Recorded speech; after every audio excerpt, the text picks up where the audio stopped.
Today we're going to make a comparison between three of my guns in my 1911 collection, and I thought this might help somebody else out when they're getting ready to buy a 1911.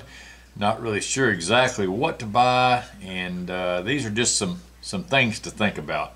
So I'm going to make today's kind of like a podcast, and we'll talk about each one of these. First we'll look at the similarities of these three pistols. Now all three of these are going to have a different job, but let's look at their similarities first. The first similarity is all three of the pistols in front of you today are 45 ACP caliber. That ACP comes from the automatic Colt pistol, and it's kind of stuck to it, but in your reloading manuals you'll always just see it say 45 auto. But go ahead and get used to that because you'll hear it a lot, 45 ACP. Also, the next thing that they all three have in common is they all three are 1911 style or design pistols. They were based on a pistol that was built by John Moses Browning, invented back in 1911, and brought to the military for their consideration, and they adopted it as our U.S. military arms. All three of these in front of you are also a single stack 7 or 8 shotgun, depending on which magazine that you use. All three of the pistols in front of you do have custom springs built by Wolf, and I like to change the springs around to suit my exact needs and sometimes comfort, make it a little easier to work with. And all three of them are the type that have no forward cocking serrations, and that's one of my pet peeves. I like the traditional look of the old GI pistol here with no forward cocking serrations. My wife's pistol, no forward cocking serrations, and my target gun, built by Springfield Armory, no forward cocking serrations. Getting harder and harder and harder to find pistols that have this classic look with a nice, smooth, clean looking slide, but I like that. So, second, let's look at the differences of these three pistols, and they are all different lengths. These two on the outboard side share a common length of 5 inches. And the center one is a commander size, coming in at 4.25 inches, so 3/4 of an inch shorter than the standard GI, or what we call the government. This is the government size gun. When you see one full-size frame, a 5-inch slide and barrel, that's referred to as government size. This is also government size. This one has a government size grip, but it has the commander size slide and barrel. So different lengths. Now let's talk about what they're made out of. There's another difference in these. This one is made out of a forged steel. This is made of a forged steel. The frame and the slide of both these guns are forged steel. This one has a forged slide, the upper, but the lower is forged out of aluminum, and that's makes this quite a bit lighter weight gun. They also, a difference between them is they have different manufacturers. This one is built by Springfield Armory. This one is built in Turkey by a company called E.D.C. This GI looking gun right here is also built in Turkey by E.D.C. So two different manufacturers in this case. Difference in the time of history. The one on your far left-hand side represents the start off of the history back in 1911, and these two guns are using some of the same exact principles of operation and design of the 1911, but these are both modern built guns. Although this is built in Turkey, it's still built using modern equipment, modern steels, definitely modern aluminum. Alloys that have been forged together, and it's a different era, different period of time, where these are in the 2023, 2024 era. This is probably back in 2018 or so. This is 2024 reproduction, but this represents back in the 1900s, early 1900s. So the next thing that's different in these three, you can see, is the difference in price. I don't see too many YouTube videos where price is laid out like this. I guess I need to clarify that those are not sales tags on these guns here. This is just to kind of give you an idea where you could start, or if you've already started, where you could go cheaper or more expensive. This gives you an idea about where you could end up at. For me, if I was just starting with my very first 1911, I wouldn't try to go for a high-end unit. I would start off over here at $350. That way, if I want to customize or make some changes, if I make a mistake, if I scratch it, if I want to use a daily knockaround, whatever, I'm only $350 out, so no big deal. This one would be more of a mid-range than these, and this being more of a higher upper end target model, and these new were probably even more than that. This is a used price here.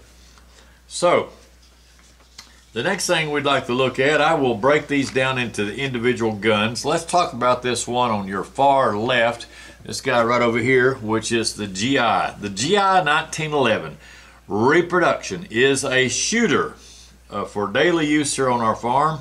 It is what I'd call a rough and tumble gun that's plenty accurate enough for daily use. This gun, although a reproduction of the 1943 Remington Rand World War II weapon, is made from modern forged steel. The gun you're looking at here is a forged upper, forged lower, and all the parts inside it are made of tool steel that does not have any metal injection molded parts. So this is also definitely a conversation piece. That GI gun is a conversation piece that could easily cover 100 years of American history. It is the most iconic of all the pistols here today, and one that started the whole 1911 popularity. This pistol, much to my surprise, is a much better build quality. The fit and the finish, the slick finish you see on there looks as if it's a Cerakote, but it's not. That is a well done job on parkerizing, which is a really nice durable finish. It's one that soaks oil up good, and it will keep that nice GI look. Government issue, that's what GI stands for. That was government issue to our boys that fought in the trenches during World War II. So this pistol is big surprise. Fit and finish, the quality. It also has much better accuracy than I anticipated for sure. Let's have a look at this and see what it weighs in at.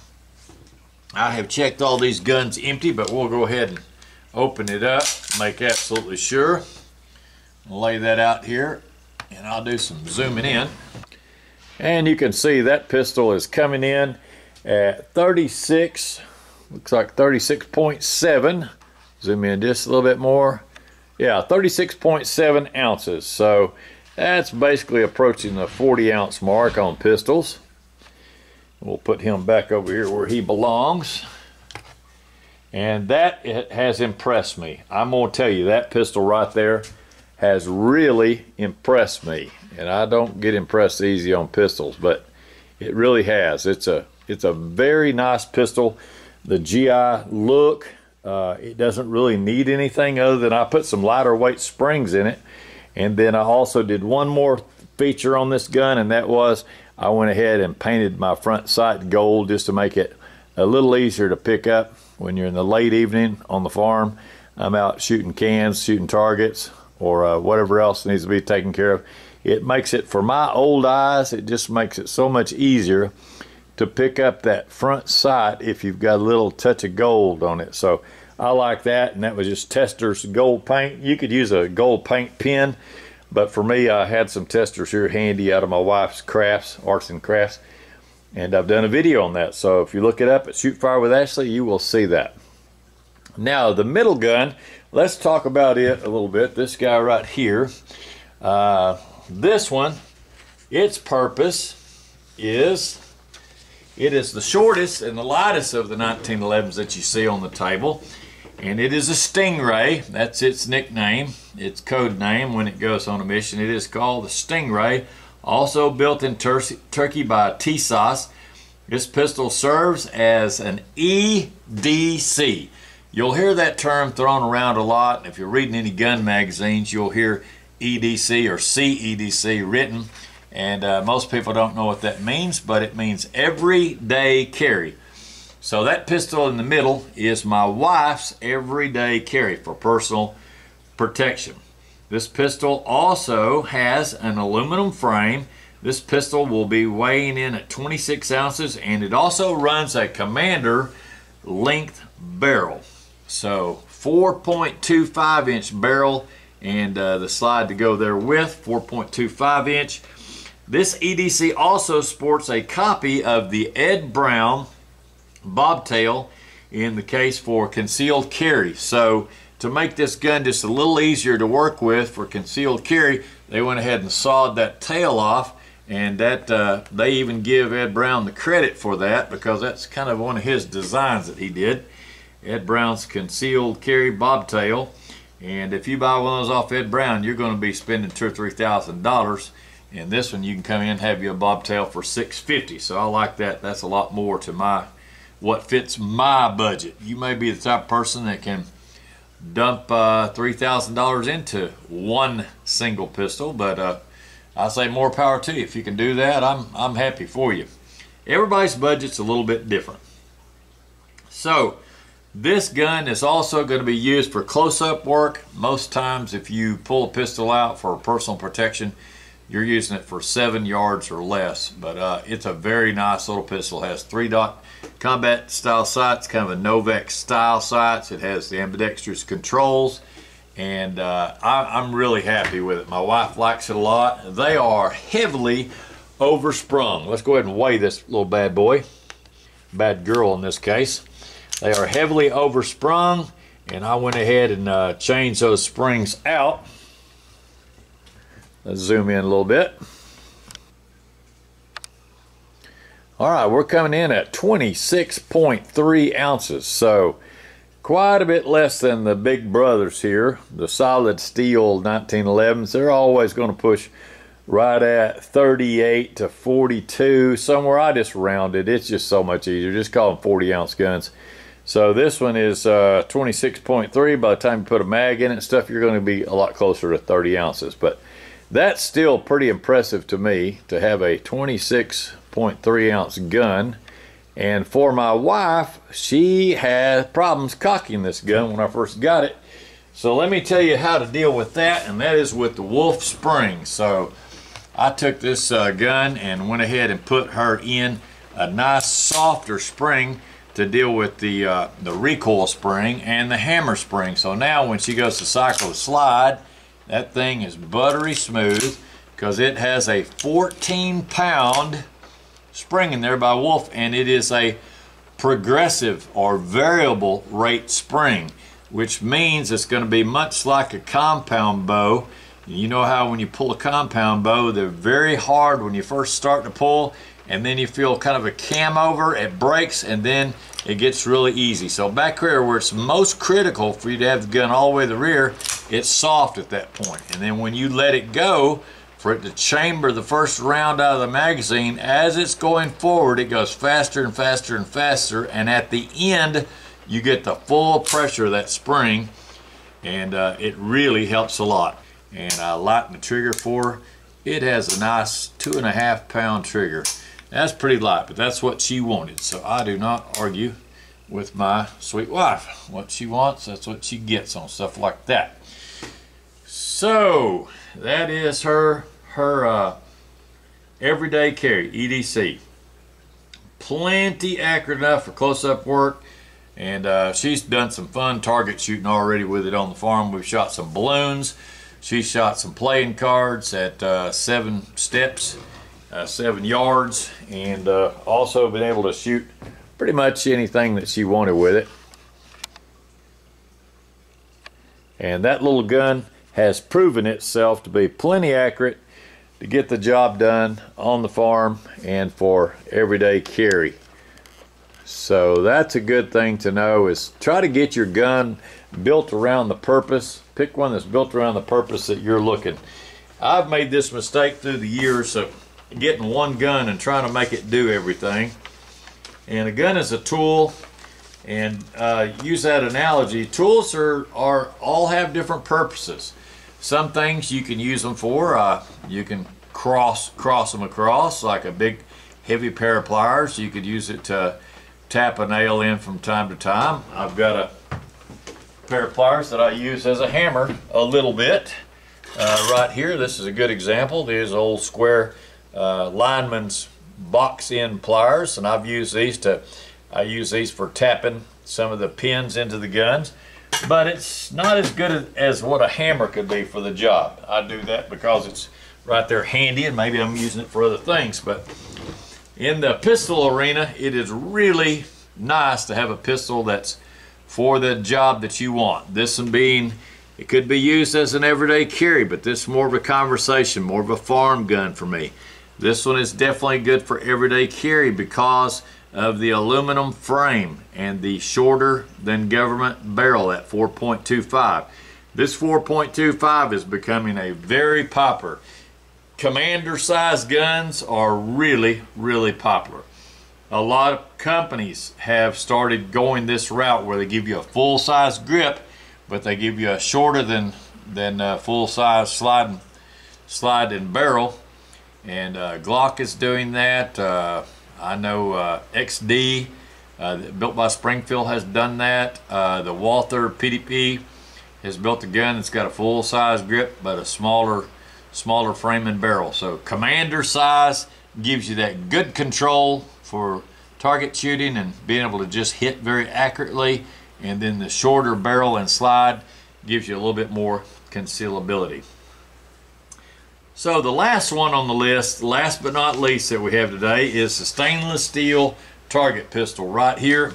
This one is definitely a main purpose of being a target gun. It has on the rear here, it has very nice LPA fully adjustable target sights, and I mean that thing is, it's very nice. You can adjust them in micro clicks with a small screwdriver. You can adjust it up and down. It's a spring-loaded rear LPA, so it's going to stay exactly where you put it, but that lets it move up and down. And then it also has a small screw here that you can get your adjustment right and left. And I've got that thing tuned. This also has the fiber optic front sight on it.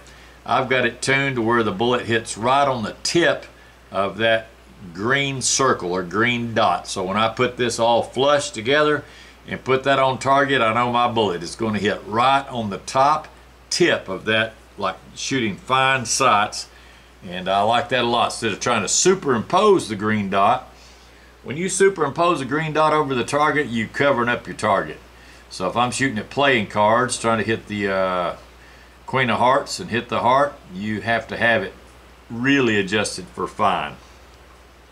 These full-size guns like this, let's go ahead and weigh this bad boy in. I'm thinking he's going to come in really close to about 40 ounces.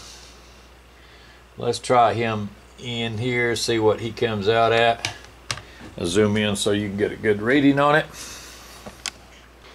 And he weighs in at 37.4.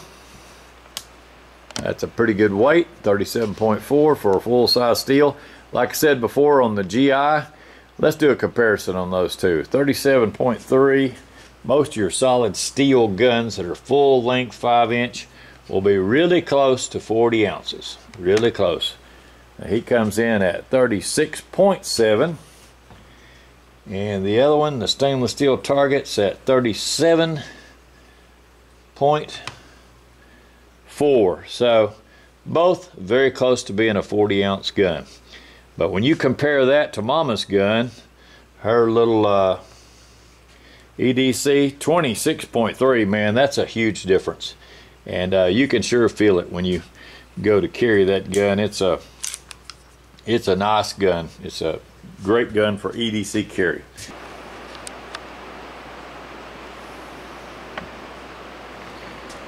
All right, again, repeat. After you get your gun like this, nice target gun, the first thing you'll want to do is you'll want to be able to get you a good quality holster. I've carried this one as an everyday carry. I've carried this one as an everyday carry, and my wife carries this one. But you really need good quality holster. And this leather like this, you can put a spare mag in it. This is a very nice open carry holster. You can put your spare mag, you can put your gun in there. Let's go ahead and try this guy right here, call him an everyday carry. I bought this in a 5-inch application, that way I can carry it like that. My wife also could use this if she wanted to borrow it from me. She has one similar on the way, and there's her E.D.C. It will fit in there fine.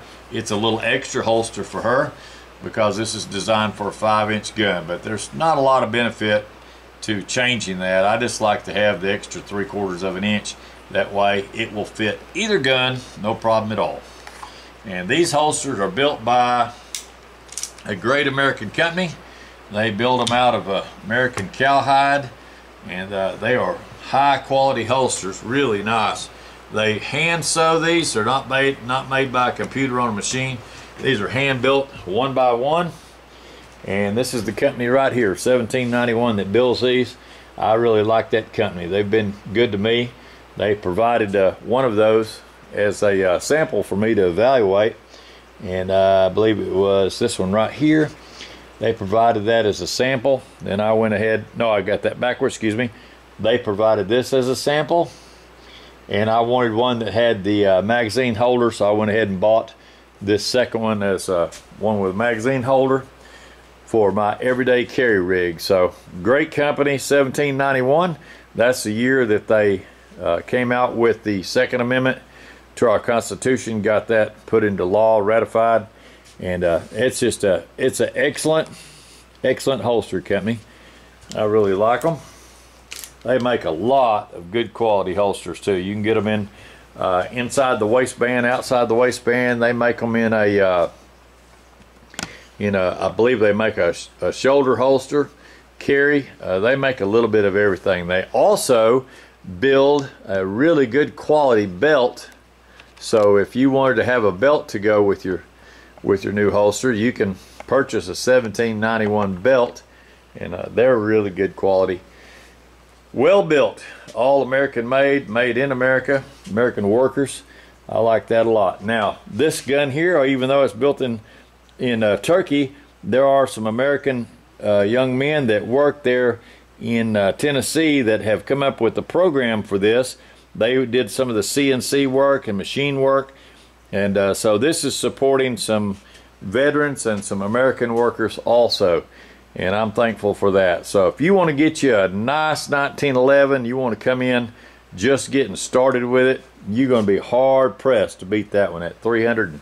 I've seen these at $349.99 at sporting goods gun stores, and that's just, you're not going to beat it.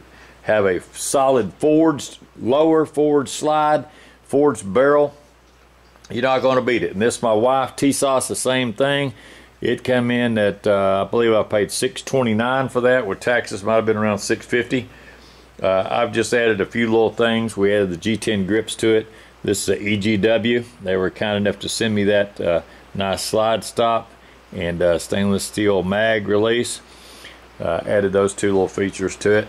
And the one on the right, that's a factory gun other than the springs, but excellent target gun right there. So hope that this was encouraging to you, and hope you'll come back and visit with us at another time, see one of our podcasts or videos. We'll go out and shoot these as soon as the rain stops. So please tap that like and subscribe, and thank you to my good friends that have also clicked on my super thanks. Had a guy send me $2 and then $5 and then $10. So he spoiled me. One of my Marine friends named Mark, he spoiled me on my coffee fund. It's overflowing now. So if y'all want to send it for the new Porsche for my wife, just keep sending the money on that super thanks, and maybe she won't drive a Porsche, but she'd like a Jeep or something like that. So thank you so much, and appreciate you watching. Over and out for now.